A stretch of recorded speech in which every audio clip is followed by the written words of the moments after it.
Eu sou da cidade de Irecê, lá no sertão da Bahia, lá no sertãozão mesmo. E eu tive uma infância lá muito difícil. Eu me chamo Jeane Porto, hoje eu sou empresária, né? Eu fui uma pessoa que viveu lá até os 14 anos, né? Passei fome, passei frio, dormia no chão. Eu ia nos açougues e falava assim para os açougueiros, né?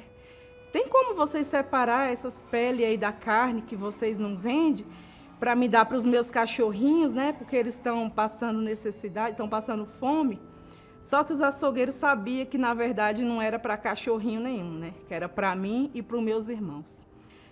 Muitas vezes eu fui em resto de feira pegar verduras, legumes, que ninguém queria comprar, eles jogavam no lixo. Eu e meus irmãos iam lá e pegava aqueles restos de alimento para a gente se alimentar. E assim foi muitos anos, até que um dia, né, minha mãe se revoltou com aquela situação e falou que a gente não ia mais viver aquilo, de comer resto de alimento.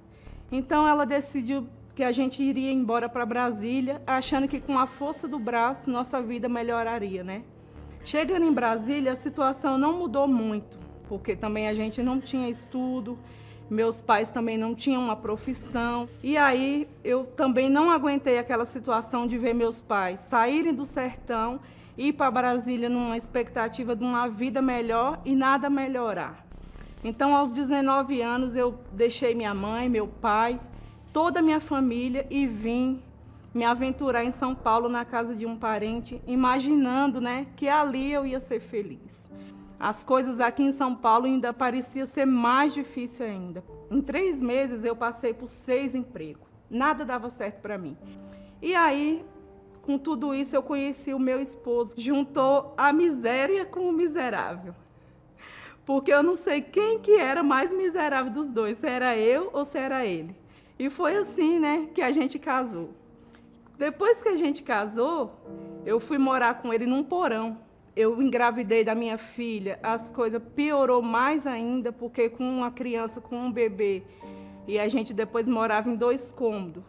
Piorou mais ainda, porque aí já não era mais só eu e ele, né, tinha uma criança para sustentar. Então, quando eu cheguei na igreja, né, eu cheguei bem na época da Fogueira Santa e eu prestei muita atenção no testemunho que a moça estava contando.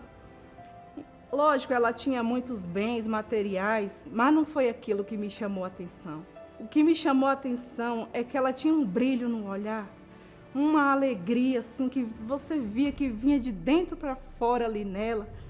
E quando ela começou a falar do Espírito Santo, eu olhei assim e eu falei, é isso que eu quero, é isso que me falta.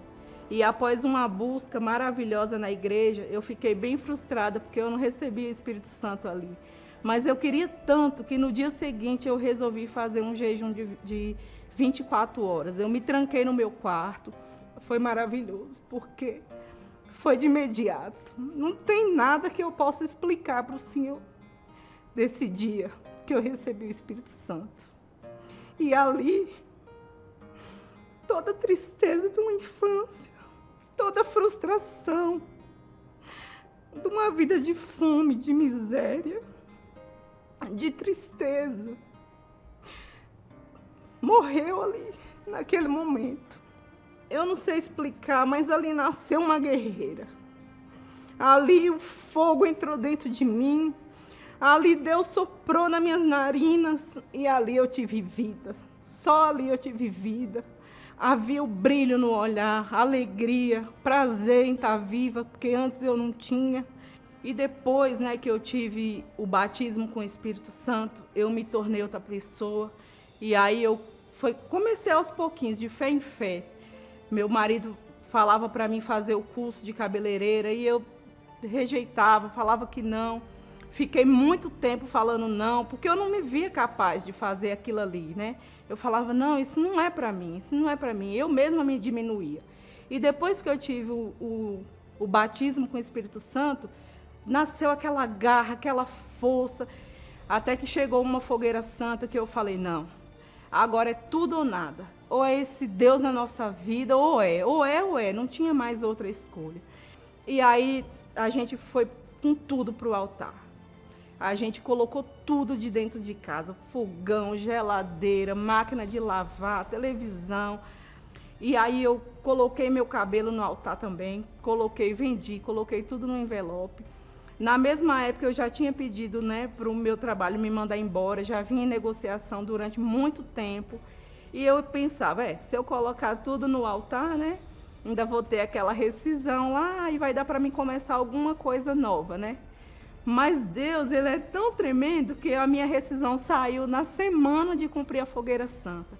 E Deus, não era igreja, ninguém falava nada comigo, mas Deus falava, coloca sua rescisão também, fica sem nada, fica na minha dependência.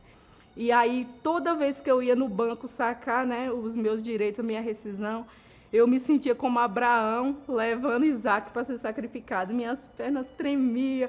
Eu falava, meu Deus, não é possível. E agora, o que é que eu vou fazer com uma criança pequena de 2 anos e sem nada? E falei, não, mas eu quero de alguma maneira chamar a atenção de Deus. A única coisa que eu queria era chamar a atenção dele, que ele me notasse. E a gente foi com as pernas tremendo, colocamos aquela sacola no altar e a gente subiu. E lá eu tenho certeza que o próprio Deus estava lá esperando a gente, recebeu, nosso sacrifício foi aceito. A gente não tinha nada, não tinha onde esquentar o leite da minha filha de 2 anos. Mas a gente desceu numa alegria tão grande, a gente tinha uma certeza que aquilo ali tinha acabado. Aquele sofrimento, aquela frustração, aquela vida pequena tinha acabado ali. E aí veio a ideia do salão, né? Falei, não, agora eu fiz esse curso básico mesmo, não sabia quase nada, não tinha dinheiro para nada, não tinha dinheiro para um secador. E fui, com a fé, com a coragem, nasceu uma garra dentro de mim naquele momento que eu não tinha. Uma certeza, comecei a andar por os lugares procurando. Eu procurava salão, ia num canto, ia no outro. E nesse mesmo dia, Deus me mostrou um salãozinho pequeno, 12 metros. Mas para mim era tudo. O salão tinha 12 metros quadrados. E aí eu falei para o moço que eu não tinha dinheiro, não sabia como que eu ia pagar ele, que eu não tinha depósito, eu não tinha nada, mas que ali, eu tinha certeza que era ali o meu salão que eu ia abrir. E aí ele pegou e falou assim, moça, fiquei com dó de você. Você é tão guerreira, parece que você já é tão sofrida, eu vou te ajudar. Eu vou alugar para você esse salão e depois, mais para frente, você me paga o depósito, quando você começar a fazer cliente. O primeiro dia que o salão inaugurou, eu era tão experiente que eu fui cortar o cabelo da cliente e cortei um pedaço da orelha dela. E o sangue começou a correr e eu me tremia, não sabia o que fazer. E parece que Deus usou aquela mulher e falou para mim, ei, moça, calma, vai dar tudo certo, você está nervosa, é assim mesmo quando a gente começa. Não se preocupe, o importante é que meu cabelo ficou lindo, eu vou voltar aqui, você é sua cliente. E dali então a gente foi crescendo, foi evoluindo. Hoje a gente tem 5 unidades, né, de salão espalhadas por São Paulo. E hoje, eu que comia lixo, né, resto de carne, resto de verduras, era uma pessoa que não parava em emprego nenhum. Em 3 meses eu passei por 6 empregos, nada dava certo. Hoje eu dou emprego para dezenas de pessoas. Hoje eu moro num apartamento que nem para limpar. Eu nunca nem imaginei de entrar num apartamento igual o meu, nem para fazer uma faxina para uma pessoa. E hoje o Espírito Santo me proporcionou morar aqui de frente para o mar. Hoje eu viajo para onde eu quiser. Onde eu quiser ir, eu vou. Hoje a gente almoça nos melhores restaurantes.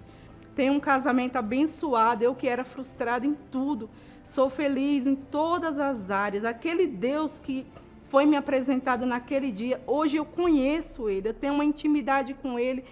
Só eu e Ele. E eu tenho essa consciência, né? Eu e meu esposo, a gente tem essa consciência que a gente não tem nada. Tudo é de Deus. A gente veio sem nada. A gente não tem apego a nada. Tudo isso é maravilhoso, tudo isso é lindo. Tudo pertence a Ele.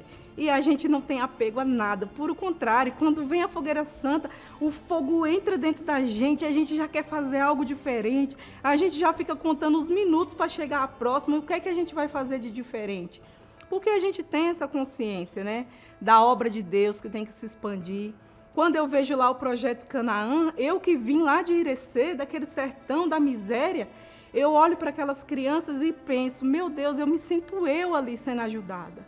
Eu me sinto eu ali sendo cuidada. Quando eu vejo aquelas crianças lá que têm o que comer, eu penso, meu Deus, na minha época deveria ter uma dessa, né? Quando eu vejo aquela obra gigantesca em Brasília, meu Deus, eu fico, agora minha família vai se entregar para Jesus, porque é uma obra maravilhosa dessa.